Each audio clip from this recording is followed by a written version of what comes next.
The mic is gonna be weird, and we're just gonna have to live with that. Hi, welcome to Etc. and happy Daredevil Born Again Eve. Am I having a happy Daredevil Born Again Eve? Um, as you could tell from the thumbnail and the title of this video, I have conflicting thoughts on Daredevil.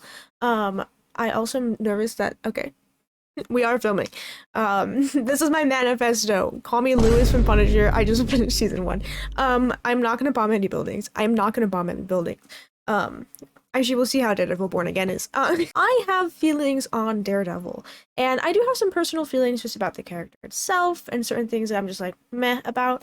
But I also have a really big problem about the story it tells. I think it's very emblematic of superheroes in general, and it drives me fucking crazy. And I feel like there's a specific example I can give to really illustrate this example, and that is Turk. So we're getting into that. But before, just a quick disclaimer, this is only talking about the Daredevil TV show that was on Netflix from 2015 to 2017, 2019.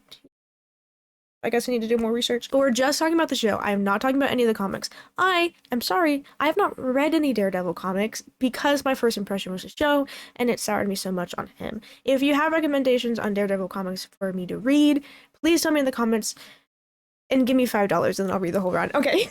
So we're going to talk about Daredevil, and more specifically, the man that made me hate Daredevil. Before we do, like any good PowerPoint presentation needs, let's start with some context. So in case you don't know, Daredevil was created in 1965 for Marvel Comics, and he got his titular show in 2015 for Netflix. Daredevil is an alias belonging to Matthew Murdock, and Matthew Murdock's whole shtick is that he is a lawyer by day and a vigilante superhero by night. He is really adept at fighting. He's blind, but he has like really good hearing, and he's really big on not killing people. He really believes in the justice system. He's a lawyer. And when he's a lawyer, his law firm is focused on helping the little guy. He's really big on giving underrepresented people who maybe wouldn't have the resources to get higher up law representation, giving them their due process, their affordable good law care. He's really big on helping people. That's his whole thing. Matthew Murdock is also really, really big on redemption. Again, he doesn't kill. He believes that no matter what a person has done, they can grow from that. They can become a better person. All that good stuff. He's also Catholic, and he's really angsty about it. So why do I not like Daredevil? I love the idea, and I really, really agree with his values. If you know me, which you don't, but if you would know that I really believe in redemption. I believe in this idea that no matter what you do, you can become better again with work and support, and that is how the world will get better. That's how we have to work, is we have to believe in that redemption, make it possible, and forgive when it's due, and just kind of believe in that. So why do I use Matthew Murdock as an icebreaker by saying if I could meet any fictional character, it would be him so I can yell at him? Why have I made a passionate PowerPoint about this, and why am I filming myself talking about it? Well, it's because of Turk Barrett. Turk Barrett is that character I was mentioning before that is the perfect example of why I hate Matthew Murdock. Turk Barrett is a weapons dealer, and he is not only consistently shown in Daredevil as a side character, he's also shown in every Defenders show. So the other Netflix shows, your Jessica Jones, Punisher, Iron Fist, Luke Cage, The Defenders, which I think is super cool actually for the actor, and I love it. But for the fact that this character in particular so frequently is shown dealing weapons, and he's such a static character, it drives me insane. And this is why. The first time we see Turk, he is sex trafficking women, like extremely explicitly. He taunts them with the option of a bucket, and then he tases one of the women. And this is actually the first time we see Matthew Murdock on screen fighting. I think the first person he engages violence with is with Turk Barrett. Rightfully so, because he's in the act of sexually trafficking women. So Matthew Murdock, not yet Daredevil, just really in his beginning, beats the shit out of him, and it seems like he knocks him unconscious. Yay for justice. The second time we see him, Turk is dealing weapons again. The third time we see him, he's giving information. The fourth time we see him, he is beaten by Daredevil for information on how to make a suit so we can get that sick ass Daredevil suit reveal. And then finally, in the last episode of the first season, we see Turk get arrested by the FBI. It's a little funny. I actually am kind of in love with the screenshot. I just looked at it again. But finally, we see Turk taken in to the justice system. Matthew Murdock, Daredevil, he's done his job. Justice has been served.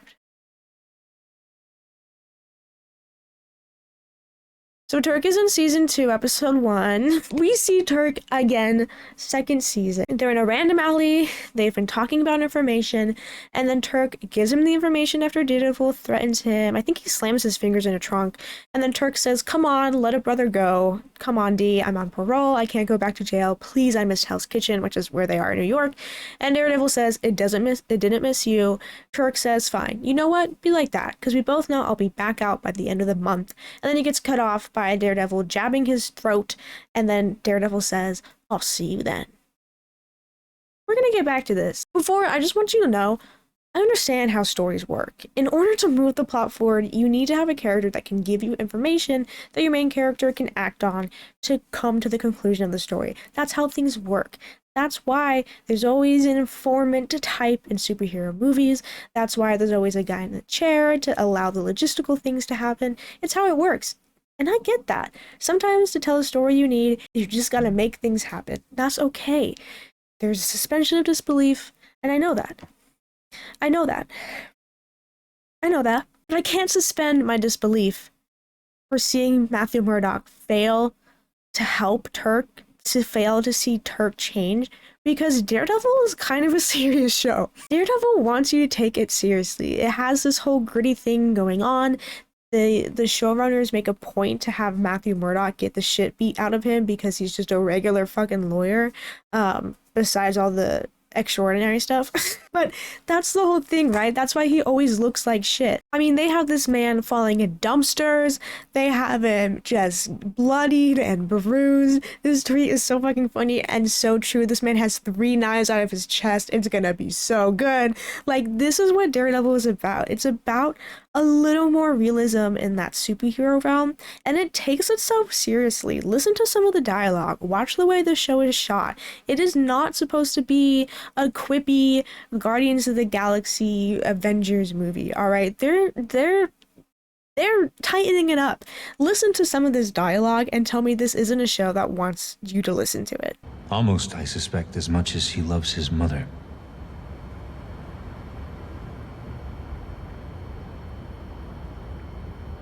Frankly, I was surprised she remembered you. Recent memories for her, fleeting gossamer. Often plucked from grass by the slightest breeze, but you left an impression. 357. 1 round in the chamber. Some things, they feel right in your hand, huh? Now, I know what you're thinking, Red. You put a round in my arm and my leg, but it's not gonna work because I'm all geared up. Only way you stop me is with the headshot. I'm not gonna shoot you. Nope. Not yet, you're not.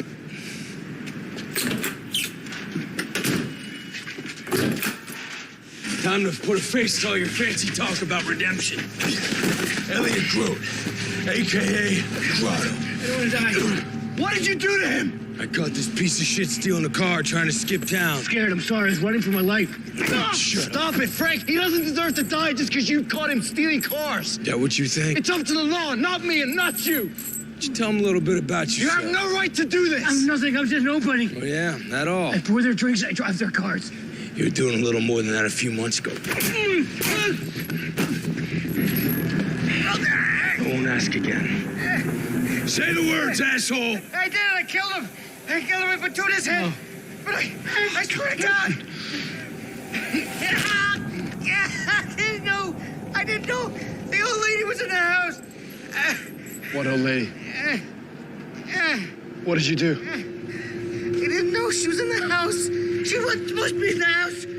She started screaming. I begged her to stop. What did you do? She saw my face. I had no choice. Old lady left a husband. Dead man, wife, and kids. gotta understand me. I had to do it. You still think this piece of shit is worth saving? I'm not gonna shoot him. Yeah, okay. I'm losing patience, Red. Don't you dare shoot him. Nah, it's a bad idea. You see, he'll kill again. Can't live with that, Red, could you? Listen, he won't come back. I swear to Shut God. up. Shut up. Take the shot. Go to hell. Too late. Why are you doing this? Because you need to understand that pieces of shit like this ruin people's lives. Killing him's not gonna bring anybody back. Nah, but it will keep him from hurting anybody else. No, I won't do it again, I swear. I'm gonna count down. 5. Look, shoot him, shoot him. 4. Hey, I'm gonna hand him over to the police myself.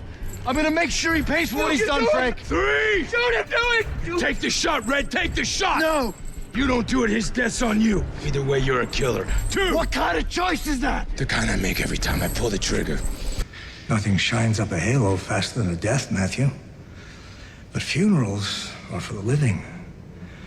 And revising history only dilutes the lessons we should learn from it. Wasn't my fault. What wasn't? Grotto's death. No one said it was. Yeah. There's a new man in town. He's killing people in cold blood. Yeah, I read about what happened with the Irish. Must have been a busy couple nights. Yeah, I did everything I could to protect my client. That work is done, Matthew. Because I failed. At least you tried. Well, like you said, his life had value. The whole world's been lost, and others are dying one after the other. Matthew, what are you looking for? Forgiveness? For what?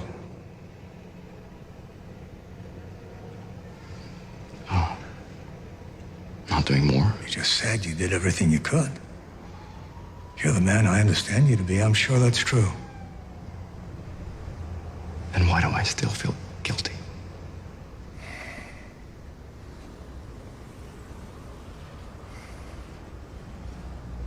Guilt can be a good thing.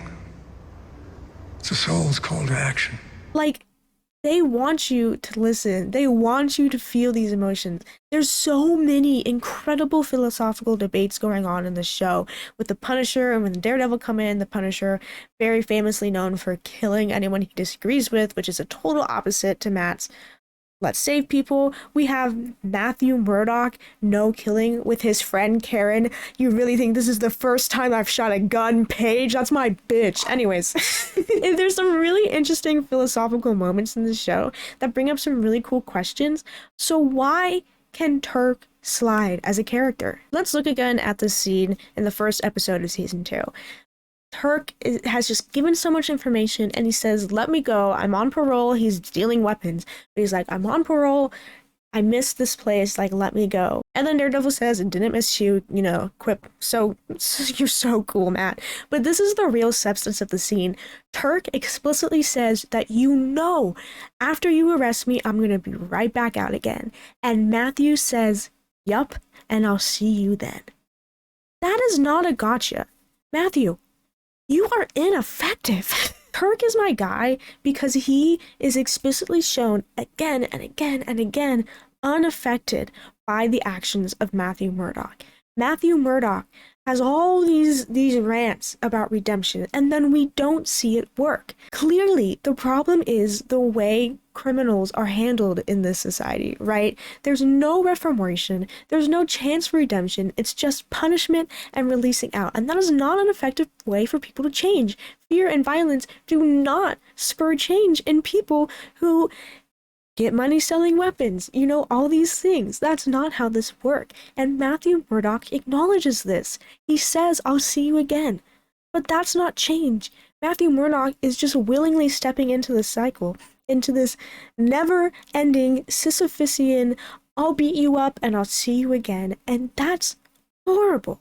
Matthew Murdock is a lawyer, which means he has all these resources to change the systems which he has seen firsthand do not work. He has all the facility to be able to say, okay, this is how I can help people like Turk, who are honestly chill dudes who just have a bad line of work that they rely on to survive. Turk is funny, he's kind of a comedic relief, but I hate how it forces Daredevil to look right into the eyes of his inefficiency and just say, I'll see you tomorrow night. That's horrible. Matthew Murdock, I want you to sleep. Matthew Murdock has everything at his disposal to change the way the story is written, to change what happens to Turk, to change everything and make it better. And instead, he just beats the person up and says he'll see them tomorrow. That is not how redemption works. It is not enough to believe in redemption. It has to be supported. It has to be systemic. It can't be based in this violence. If we want to help Turk, we have to address what got him there and what can get him out. It is not enough to beat someone up, see them again, and just accept it. That's not how change happens. That's how you get stuck in a cycle. But Matthew Murdock isn't allowed to break it. This is how all superhero stories work. And it makes me insane, and I always feel like I can never perfectly say why it bothers me so much. But I'm gonna say it, and excuse me for having colored hair and pronouns for this bit. Every superhero upholds the status quo. Every single one. They do not actually change anything, they just beat people up. Matthew Murdock does not actually change Turk besides giving him injuries. Turk sees no difference in his life besides being in jail for a little bit before getting out again and just doing the same goddamn thing. Matthew Murdock doesn't work because if he does, then the crime would end and you don't have a superhero anymore. Superheroes are reactionary to crime, which means if you don't have crime, or if you show effective ways to end that crime, genuine effective ways to change the world these criminals live in, to change what makes them happen. Let's be clear here. A lot of time, crime is a symptom of a society failing its people. Let's not get that twisted. So in order to change crime, you have to change the society and support people to stop people feeling desperate and like they have to take off. It's a whole. Okay. The point is, superheroes have to uphold the status quo, which means there has to be a status quo for superheroes so Marvel and DC and all these people can keep making money. Why do you think none of the things Batman do work? It's because they can't. Otherwise, we run out of Batman comics. And we need those. Matthew Murdock cannot truly help Turk, cannot truly act on his belief in redemption because then Daredevil would end. And that's not allowed. So they make him a Sisyphus. So Matthew Murdock is forced to see Turk Barrett and beat him up again and again because despite having all his options to, he can't change it. It makes the story of Daredevil so surreal to me because I watch this man constantly make the choices that have to be made in order to make a story keep going, but a conclusion is necessary to a story. It's what you're trying to say. And it worries me to see Kingpin and all of these trailers. Like, things have to end, you guys. That's where the message is. It's in the ending. There are 1,000 of other ways I could say this, and 1,000 of different ways I wish I could have a beautiful thesis to pull this all together. But the bottom line is I watch Daredevil, and I watch a man with the power to change everything, do nothing but dress up in a costume and beat up the people he should be trying to help. And it kind of makes me hate him. That being said, I have seen all episodes of Daredevil, some multiple times. I will be seated for Daredevil Born Again. I might be a masochist, but I always have this insane fixation on superheroes for this idea of knowing that there's always a step that whatever vigilante, whichever superhero can take, but it can't be taken because then the narrative would end and we need to have the next comics run. So, I think it would be cool if Turk Barrett comes back in the show in the real world because I like to see actors get worked, and I think it's nice to see him, the only person besides Stan Lee to be an all Defender show, to be in there.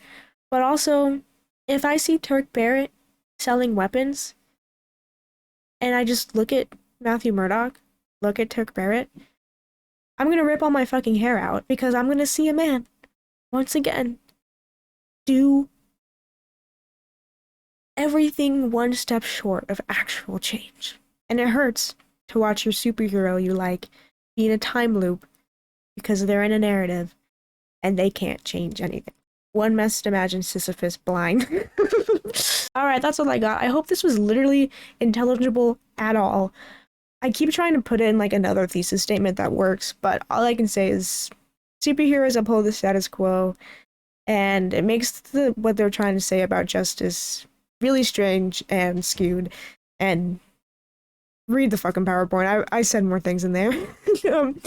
One day I'll write an entire essay about this, and then you'll read it and be like, damn, I get it. But for now, I hope the gossamer of my superhero musings don't slip away like dandelions in your hands, or whatever fucking Wesley said. Rip Wesley. I liked Wesley. But I like Karen Page more, am I right, ladies? What? There's no ladies here. Well, also superheroes are cops. I feel like I should say this too. Superheroes are cops. They just arrest people up. They're always reactionary. They actually don't help anything. You stop crime. No, bitch. You react to it. The fuck, you're stopping crime? If you want to stop crime, don't go do mutual aid. Okay. See, now people are gonna call me a commie. And is that wrong? I don't know, I need to read more. Alright, thank you. Please scream about superheroes to me. I wish stories could end. And they can't change the status quo, but we can. So, another perfectly intelligible video on the internet.